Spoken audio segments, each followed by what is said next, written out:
जो भी चैनल खोलें, जो भी वीलॉग खोलें, इमरान खान के नाम से शुरू होते हैं और इमरान खान के नाम पर ख़त्म होते हैं। तो अगर इतना ऐसा सब्जेक्ट है कि जिसको डिस्कस किया जाता है रोज़ाना, दिन में 10 दफ़ा 20 दफ़ा, लॉयर्स उसका नाम यूज़ करते हैं वीलॉग्स पे, आपका मीडिया वाले यूज़ करते हैं, वीलॉगर्स यूज़ करते हैं, सारी चैनल्स यूज़ करती हैं। अब ये देखें कि कासिम के अब्बा कहने से फ़र्क तो नहीं पड़ता ना, इंसान तो वही है, और उसकी तस्वीर फिर क्यों नहीं दिखा सकते? मैं कहता हूँ अगर everything starts with Imran Khan's name, why can't his picture be shown?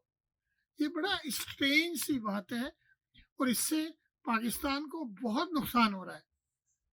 इससे हमारा जो कॉन्फिडेंस है अ, हमारे अदारों पे, वो बहुत ज़्यादा कम होता जा रहा है।